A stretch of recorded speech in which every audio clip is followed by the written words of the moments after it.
Hello বন্ধুরা, আমি Sudip and welcome to ফিল্মিডিটেক। এখন কথা বলবো আপকামিং বাংলা সিনেমা কিল বিল সোসাইটি তার ট্রেলার নিয়ে, যেটা আজকে ড্রপ করা হয়েছে।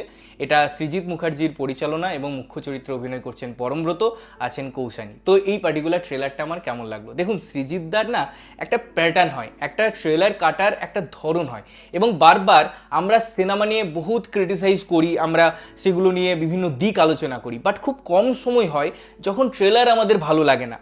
এই ট্রেলারটা আমার কয়েকটা দিক থেকে ভীষণ ভালো লেগেছে। তো প্রথমে সেগুলো নিয়ে আলোচনা করি। প্রথম পয়েন্ট হচ্ছে, এই যে আগের চ্যাপ্টারটা ছিল, অর্থাৎ হেমলক সোসাইটি আমার ভীষণ পছন্দের একটা সিনেমা, এবং আমি মনে করি সৃজিতের শ্রেষ্ঠ সিনেমাগুলোর মধ্যে একটা। তো সেটার যখন আমরা অন্য পার্ট দেখছি, সেটার সাবজেক্ট অন্য ছিল। এখানে হচ্ছে কন্ট্রাক্ট যে অবশ্যই কিল করবে, তার বিল আসবে, তো এটাই হচ্ছে মেন কনসেপ্ট। এবং আমরা যদি গল্পে যাই, এখানে কৌশানীর চরিত্রটা হচ্ছে একজন উঠতি অভিনেত্রী, যার একটা এমএমএস লিক হয় এবং তিনি চাইছেন এবার মারা যেতে, এবং সেই সাহসটা তার নেই, তাই তিনি একজনকে হায়ার করছেন।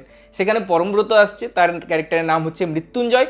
তারপরে কি হচ্ছে এটা আমরা সিনেমায় দেখব। এবারে যেভাবে, যে নোটে, যে ক্যাটাগরিতে ডিজাইন করা হয়েছে, যেভাবে পুরনো সিনেমার রেফারেন্স অর্থাৎ হেমলক সোসাইটির রেফারেন্স আনা হয়েছে একদম এন্ডে এবং প্রথম থেকেও, কোথাও ওই যে মিউজিক্যাল টাচগুলো, নোটগুলোকে ডিজাইন করা হয়েছে, তার সাথে সাথে সময় বা সংজ্ঞা বিশেষে সেগুলো চেঞ্জ হয়েছে, এবং একে অপরকে আমি যদি কমপ্লিমেন্ট করার কথা বলি, সেগুলো দারুণভাবে আসছে।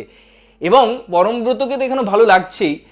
কৌশানী সত্যি একটা সারপ্রাইজিং এলিমেন্ট, এবং বলে না, একজন ভালো অভিনেত্রী যদি, বা যে কোনো অভিনেত্রী যদি একটা ভালো ডিরেক্টরের হাতে পড়ে, তাহলে তার যে শেডস ছিল, তার যে ক্রাফট ছিল, সেটা আরও বেশি আমার মনে হয় ভালো করে বোঝা যায়। আগের আমরা সিনেমায় শিবুদা নন্দিতাদির সাথে দেখেছি, আজকে সৃজিতদার সাথে দেখলাম। কৌশানীকে খুব ভালো লেগেছে, তার ডায়লগ থ্রোয়িং কিছু কিছু জায়গায় আমার মনে হয়েছে প্রবলেম আছে, বাট অধিকাংশ ক্ষেত্রে আমি যদি লার্জার পিকচার দেখি, সেখানে কিন্তু কৌশানী ভালোভাবে উতরে যাচ্ছে। ওই যে একটা বান্ধবীর সাথে যে কনভারসেশনটা আছে, যে কে সেই সময় সেই যেরকম ডায়লগ দিচ্ছে, একটা ক্যান্সার রিলেটেড যে ডায়লগটা আছে, এই জায়গাগুলো খুব ভালো। ইনফ্যাক্ট যেহেতু সৃজিতের একটা মিউজিক সেন্স আছে, তাই সে খুব সুন্দরভাবে সেটা ইনকর্পোরেট করে। তো সেই জায়গায় সেই ব্যালেন্সিংটাও আমরা এখানে দেখতে পাচ্ছি, এই জায়গাটায় আমরা ফিল করতে পারছি। তাই এই ট্রেলারের মধ্যে ডায়লগস যে ওয়েটেজ যে থাকে, যে তীক্ষ্ণ ডায়লগ হয় সৃজিতের, সেই জিনিসগুলো খুব স্পষ্ট এবং ওয়েল প্লেসড।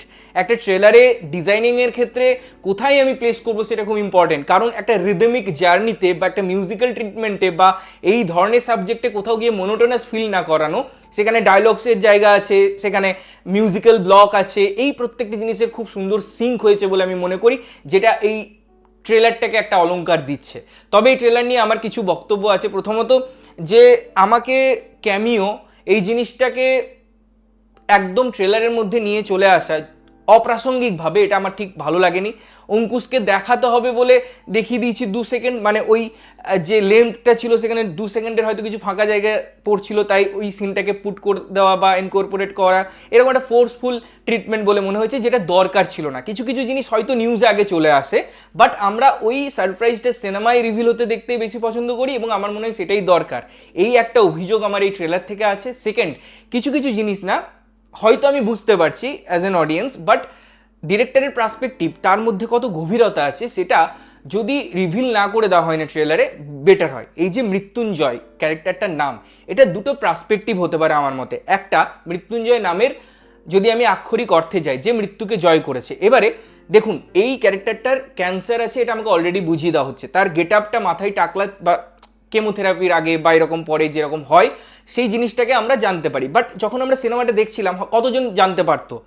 বা এই ট্রেলারটাই যদি এটা মেনশন না থাকতো, ভাবতে পারতো এটা একটা লুক। কেন?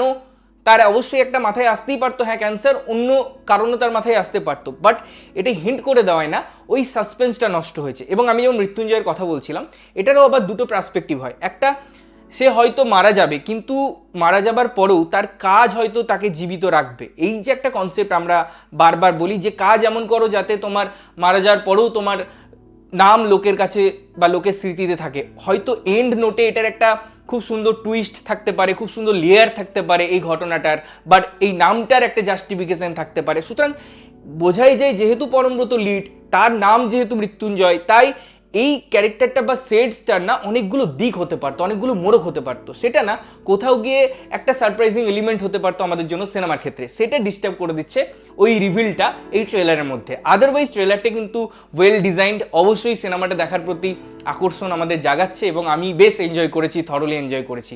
শুধুমাত্র আমার মনে হয়েছে অনেকটা বেশি দেখিয়ে দেওয়া হয়েছে, আরেকটু যদি কম্প্যাক্ট করা যেত, আরেকটু যদি রিভিল না করার টেন্ডেন্সিটা থাকতো তাহলে আরও বেটার হতে পারতো। তোমাদের কেমন লেগেছে ট্রেলারটা অবশ্যই কমেন্ট করে জানিও। ততক্ষণের জন্য ভালো থাকবে, সুস্থ থাকবে এবং সবসময় ভালো জিনিস দেখবে। চ্যানেলটা যদি প্রথমবার দেখছো লাইক কমেন্ট শেয়ার করতে হবে, সাবস্ক্রাইব করতে হবে যাতে প্রত্যেকটা নোটিফিকেশন তোমাদের কাছে পৌঁছায়। দেখা হচ্ছে অন্য কোনো ভিডিওতে, ততক্ষণের জন্য টাটা।